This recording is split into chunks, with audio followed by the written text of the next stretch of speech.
गोरी और काली बहू को करवा चौथ पर मिला शगुन। माँ, देखो मैं आपको फिर से समझा रहा हूँ, मैं आपकी पसंद की लड़की से शादी नहीं करने वाला। आखिर तुझे दिक्कत क्या है?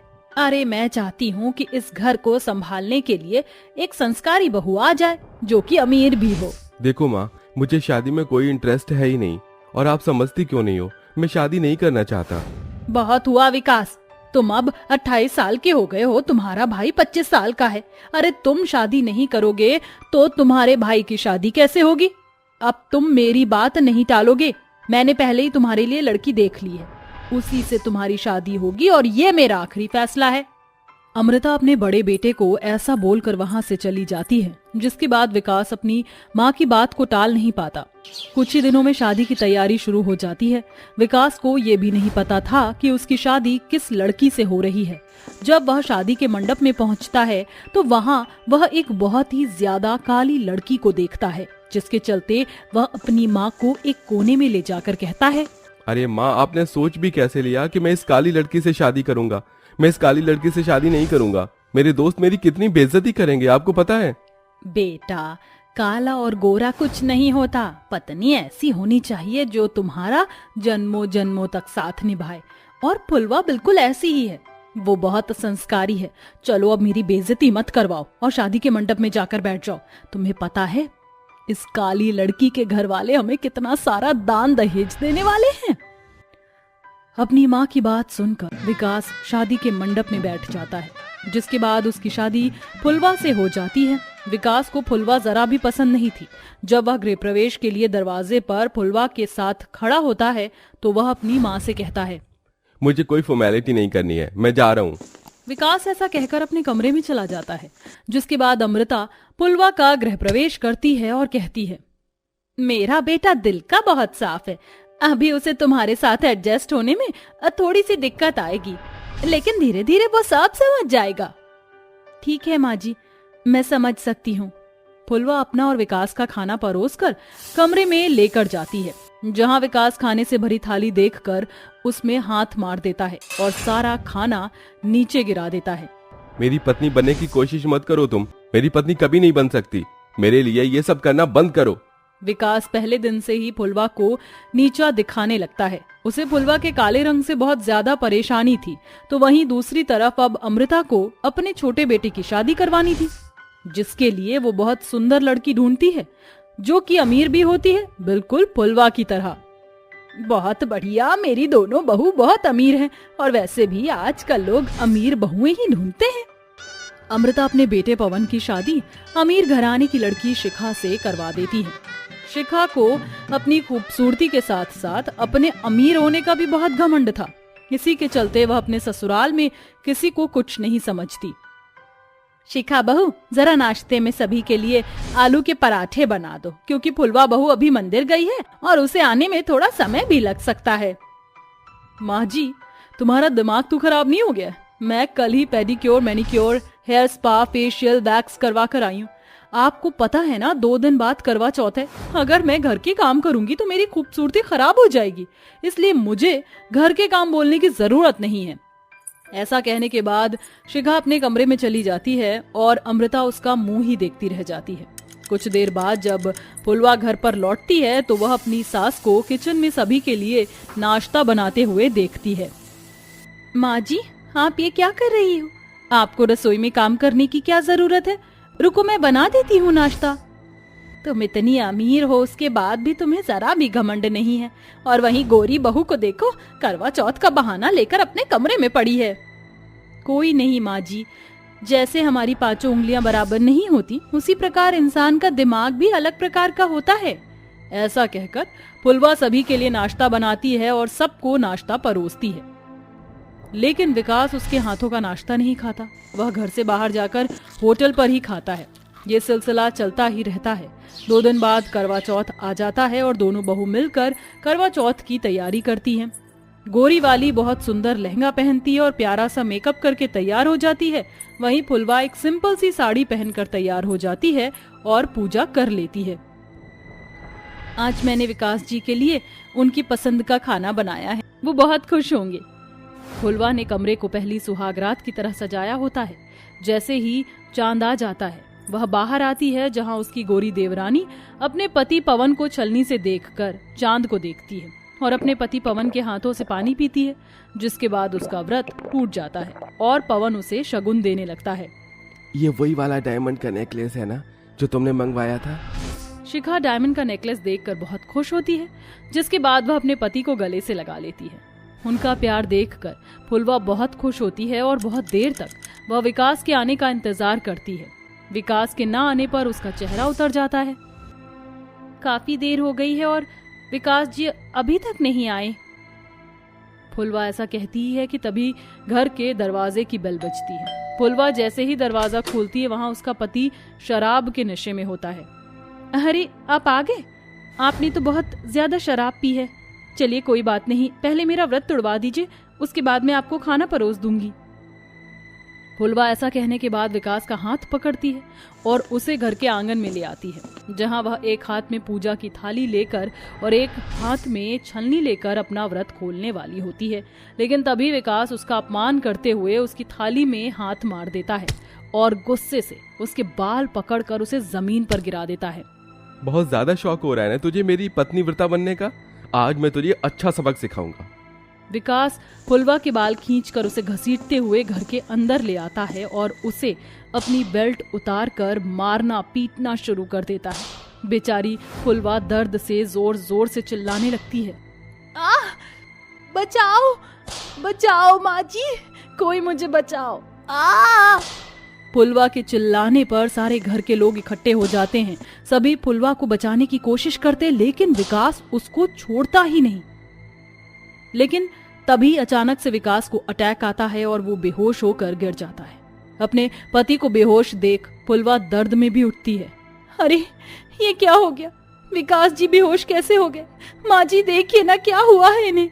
पवन तुरंत ही एम्बुलेंस को कॉल करता है, जहां सभी लोग विकास को अस्पताल में लेकर पहुंचते हैं। डॉक्टर उसका चेकअप करने के बाद कहते हैं, रोजाना शराब पीने की वजह से आपके बेटे की किडनी फेल हो गई है। हमें तुरंत ही किसी दूसरे की किडनी लगानी होगी, वरना उनकी जान को खतरा है। कोई भी किडनी देने को तैयार नहीं था, जिसके चलते फुलवा अपने पति की जान बचाने के लिए अपनी किडनी तक उसे दे देती है। जब विकास ठीक होता है और उसे इस बारे में पता चलता है तो उसे अपनी गलती का बहुत ज्यादा पछतावा होता है। एक किडनी के सहारे फुलवा जी रही होती है। विकास उससे अपनी गलती की माफी मांगता है। तुम औरत नहीं एक देवी हो, और एक देवी समान औरत की मैंने इतनी बेइज्जती की, उसको मारा पीटा। मुझे तो ये जीवन जीने का अधिकार भी नहीं था, लेकिन तुमने अपनी परवाह किए बिना मुझे अपनी किडनी दे दी। मुझे अपनी गलती का पछतावा है, मुझे माफ कर दो। फुलवा उसे माफ कर देती है, जिसके बाद विकास खूब मेहनत करके पैसा कमाता है और 1 साल बाद वह अपनी पत्नी फुलवा की दूसरी किडनी लगवा देता है, जिसके चलते अब दोनों पति पत्नी की जान को कोई खतरा नहीं होता और वह अब एक साथ खुशी खुशी जीने लगते हैं। कहाँ गए आज सारे लोग? कहीं दिखाई ही नहीं दे रहे। मेरा तो आज खेलने का बहुत मन कर रहा है। अगर मुझे कोई दिखाई ही नहीं देखा तो मैं खेलूंगी किसके साथ? तभी वहाँ पर कुछ बच्चे आ जाते हैं और कृतिका को देखकर जोर जोर से चिल्लाने लगते हैं। लंबी घोड़ी लाल लगाम, जिराफ देखो जिराफ आ गया। देखो देखो जिराफ आ गया। इसकी कितनी लंबी हाइट है, हम लोगों की दीदी लगती है। सभी बच्चों को अपना मजाक उड़ाते हुए देख कृतिका की आंखों में आंसू आ जाते हैं। तभी सारे बच्चे उसे पत्थर उठाकर मारने लगते हैं और इतने में ही कृतिका की नींद खुल जाती है और वो पसीने से लटपट यहाँ वहां देखने लगती है। हे भगवान, उस बुरे सपने से मुझे कब छुटकारा मिलेगा? खैर, सपना पुराना बेशक है, लेकिन हर रोज वो चीज ताजा होती ही रहती है, क्योंकि मेरी हाइट इतनी लंबी जो है। कहकर कृतिका बिस्तर से निकलती है और घर के काम करने लगती है, लेकिन घर के काम करने पर भी उसकी गर्दन कभी किवाड़ की चौखट में लगती तो कभी उसके सर पर मचांग लग जाता है। हे भगवान, फिर से मेरे सर में ये किवाड़ की चौखट लग गई।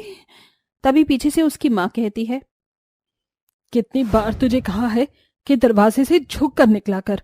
तेरी हाइट इतनी लंबी है और तू बार बार चौखट में जाकर लग जाती है। माँ, काश के भगवान ने मेरी हाइट छोटी ही बनाई होती। कृतिका को अपनी लंबी हाइट बिल्कुल भी पसंद नहीं थी, तो वहीं उसकी माँ उसकी शादी के लिए लड़का ढूंढ रही थी। वो पंडित के पास जाती है और पंडित से कहती है, कितना समय हो गया है पंडित जी, अभी तक आपने एक भी लड़का नहीं बताया मुझे अब मेरी बेटी के लिए। बहन जी, अब मैं क्या करूं जब आपकी बेटी ही इतनी लंबी है और उसके सामने तो लड़के भी बच्चे लगते हैं। अभी लड़का अपनी से लंबी लड़की के साथ शादी करना ही नहीं चाहता। पंडित जी, कम से कम आप तो ऐसा ना बोलिए। एक आपके ऊपर ही तो मुझे भरोसा है कि आप मेरी बेटी का कहीं ना कहीं रिश्ता करवा ही दोगे। मैं अपनी तरफ से पूरी कोशिश कर रहा हूँ। जैसे ही कोई लड़का मिलेगा मैं आपको बहन जी जरूर बताऊंगा। इतना सुनने के बाद ममता वापस अपने घर जाने लगती है। आते वक्त रास्ते में कुछ औरतें उसे मिल जाती हैं, जो उसकी लंबी हाइट वाली बेटी के लिए ताने सुनाने लगती हैं। अरे बहन, कहाँ जा रही हो? पंडित के पास ही होकर आ रही हो क्या? कोई लड़का मिला या नहीं तेरी बेटी के लिए? बातें कर रही हो ललिता बहन? इतनी लंबी लड़की से कौन ही शादी करना चाहेगा? सबके संजोग ऊपर से बनकर आते हैं, लेकिन मुझे तो ऐसा लगता है कि बेचारी ममता की बेटी कृतिका का संजोग तो बिगड़ कर आया है। ललिता की बातें सुनकर सुनैना भी जोर जोर से हंसने लगती है। बेचारी ममता को बहुत बुरा लगता है, लेकिन किसी से वो कुछ नहीं कह पाती। वो चुपचाप अपने घर पहुंच जाती है। उसका उतरा हुआ चेहरा देखकर कृतिका सब समझ जाती है। क्या हुआ माँ? चेहरा क्यों मुरझाया हुआ है? लगता है आज फिर से गांव की औरतों ने आपको मेरी हाइट के चलते ताने सुनाए हैं। अरे बेटी, छोड़ ये सब, तो औरतों का रोजाना का ही है। अब तो मुझे आदत सी हो गई है ये सब सुनने की। अपनी माँ को मायूस देख कृतिका का चेहरा भी उतर जाता है। दोनों माँ बेटी शाम को खाना खाकर समय से ही सो जाती हैं।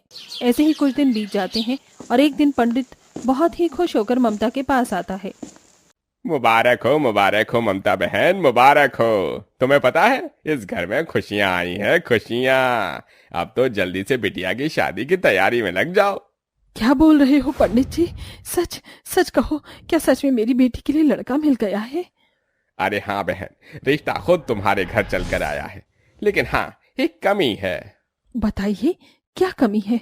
लड़का और उसका पूरा खानदान बोना है। उसके लिए छोटी हाइट वाली लड़की नहीं मिल रही थी और आपकी बेटी के लिए लंबी हाइट वाला लड़का नहीं मिल रहा था। शायद इसी को संजोग बोलते हैं। वो लोग आपकी बेटी से अपने बेटे का रिश्ता करवाने के लिए तैयार हैं। अगर आप कहो तो रिश्ते की बात आगे बढ़ा देता हूँ। ममता थोड़ी देर सोच में पड़ जाती है। तभी उसकी बेटी कृतिका आती है और अपनी माँ से कहती है, अरे माँ, सोच क्या रही हो? एक कमी मुझ में है तो एक कमी उस लड़के में है। हम दोनों के अंदर कमी है और हमारी कमी के चलते कोई हमसे शादी नहीं करेगा, तो हम दोनों एक दूसरे को अच्छे से समझ पाएंगे। कितनी बड़ी हो गई है मेरी बेटी पंडित जी। मुझे ये रिश्ता मंजूर है। आप रिश्ते की बातें आगे बढ़ाइए। देखते ही देखते पंडित दोनों परिवारों में शादी की बात चलाने लगता है और अब दोनों परिवारों में ही शादी की रस्में शुरू हो जाती हैं। और वो दिन भी आ जाता है जिस दिन बंटी कृतिका के साथ शादी करके उसे अपने साथ अपने घर ले आता है, जहां घर के चौखट के बाहर उसकी पत्नी और वो एक साथ खड़े होते हैं। अरे बहू, बस 2 मिनट ठहरो, यहाँ पर तुम्हारा अच्छे से गृह प्रवेश तो कर दूं। अपनी बोनी सास, बोने पति और बोनी ननंद को देखकर कृतिका हैरान रह जाती है और उसे अचानक से हंसी आने लगती है। अरे वाह भाभी, आप मनी मन मुस्कुरा रही हो। कोई जोक याद आ गया है क्या? नहीं, ऐसा नहीं है। आप सभी मेरे इर्द गिर्द खड़े हो और मैं आप लोगों से कितनी लंबी लग रही हूँ, बस इसी बात पर हंसी आ गई। कृतिका की बात सुनकर वहां किसी को भी बुरा नहीं लगता। उसकी सास, ननंद और पति भी हंसने लगते हैं। जिसके बाद मोनिका बहुत ही प्यार और प्रेम से कृतिका का प्रवेश कराती है और उसे अंदर आने के लिए कहती है, लेकिन अंदर आते ही उसका सर चौखट पर जाकर लग जाता है। ओहो, हम तो भूल ही गए थे।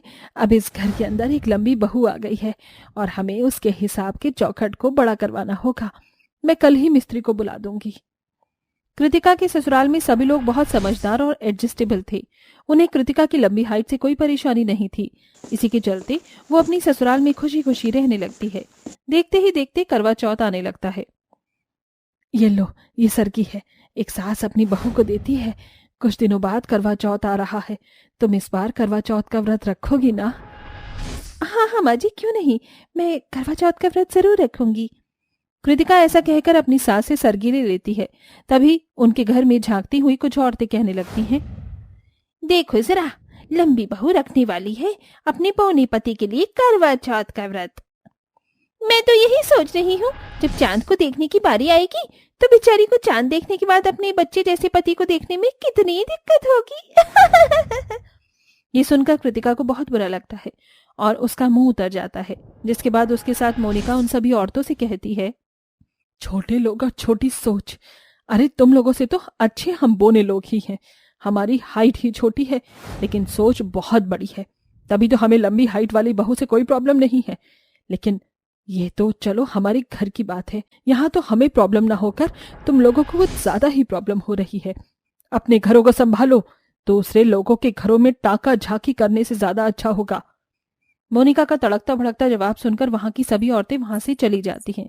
तभी कृतिका कहती है, अरे वाह माँ जी, आप तो छोटा पैकेट बड़ा धमाल निकली। आपने तो एक ही जवाब में सबकी सिट्टी पिट्टी गोल कर दी। अरे और क्या, किसी से कम थोड़े ही हूँ। ऐसा कहकर मोनिका अपने कामों में लग जाती है। ऐसे ही धीरे धीरे कुछ दिन और बीत जाते हैं और करवा चौथ का व्रत आ जाता है। सबसे पहले कृतिका बाजार से करवा चौथ देवी माता की तस्वीर लाकर घर में रख लेती है, जिसके बाद वो लाल जोड़ा पहनकर तैयार हो जाती है। शाम को जैसे ही पूजा संपन्न होती है, वो अपने पति के लिए पकवान भी बनाती है। मेरा पति बोना है तो क्या हुआ, मेरे लिए बहुत अनमोल है। अरे भाभी, यहाँ क्या कर रही हो? चलो जल्दी, चांद आ गया, भैया को लेकर चलो और अपना व्रत खोल लो। ये सुनकर कृतिका बहुत खुश होती है। इसके बाद वो पूजा की थाली तैयार करती है और अपने पति के साथ घर के बाहर आ जाती है, जहाँ पर सभी औरतें अपने पतियों के साथ खड़ी होती हैं। वहाँ कृतिका और उसका बोना पति सबसे अलग नजर आ रहे होते हैं। सुनो कृतिका, लोगों की तरफ ध्यान मत दो, वो मजाक उड़ाने के अलावा कुछ नहीं कर सकते। तुम अपना व्रत खोलो। छलनी लेकर कृतिका व्रत खोलने की कोशिश करती है, लेकिन उसका छोटा पति बहुत छोटा होता है, जिस कारण उसे दिक्कत होती है। वो अपने पति को अपनी गोद में ही उठा लेती है, जिसके बाद छलनी से वो पहले चांद को देखती है और उसके बाद अपने पति को, और आखिरी में बंटी उसे अपने हाथों से एक गिलास पानी पिला देता है। इसके बाद उसका व्रत खुल जाता है। उनका ये प्यार देखकर सभी बहुत खुश होते हैं, जिसके बाद से गांव वाले उनका मजाक उड़ाना बंद कर देते हैं।